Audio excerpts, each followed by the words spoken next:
Step one, what you make sure that your lights are bright enough that you can see your hair and see everything around that you're doing. Step two would be to get the clippers. Make sure they're clean and ready to go. If your clippers are not clean, you have to clean them. Make sure you brush up, brush under, brush to the side, move them back and forth, brush, brush, blow, and they should be good to go to cut your hair. Step five would be to find a guard that fits your clippers and that is short enough or long enough to cut your hair.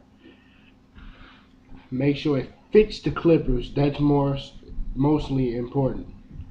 When you put it on, you should hear a snapping noise, like you heard. Step six will be to oil your clippers. I'm not gonna do it, but I will show you how.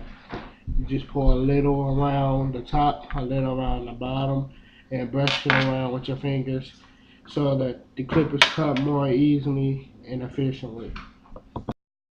Step seven, which would be find a brush that's hard enough or soft enough, it's to your liking for your hair.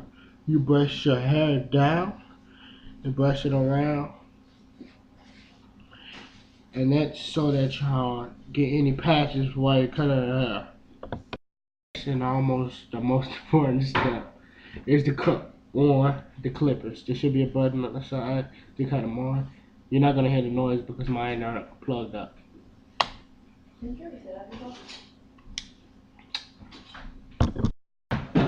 Your next step would be to start cutting your hair. You cut it down, as you can see. You cut it to the left at an angle. Cut it to the right as an angle. Make sure when you're cutting this part of your hair, you cut a little lower so it gives you that taper and the sharp edge effect. After you're finished cutting the main parts of your hair, you still have to do the linings all around. In the front, you might be able to do it yourself, but in the back, you're gonna need some help. That's when you call your handy dandy sister. As you can see, my sister's helping me. Yes, her name is Raven Kelly. But yes, she's helping me. She's cutting the back of my hair. After you're finished with the line front, back, and sides, you want to apply alcohol. All you have to do is just spray a little on the cotton balls and go around the lining. Go down. And around the back.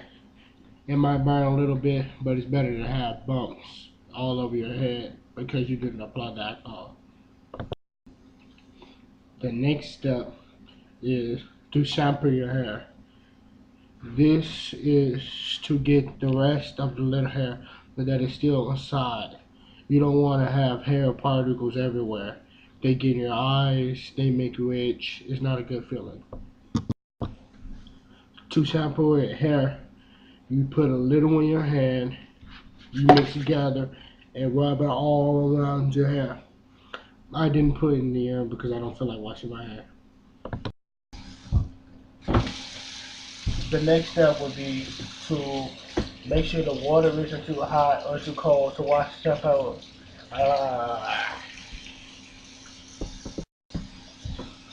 The next step would be to wash the shampoo out your hair.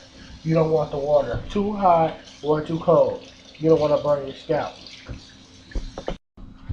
The next step would be to rinse your hair.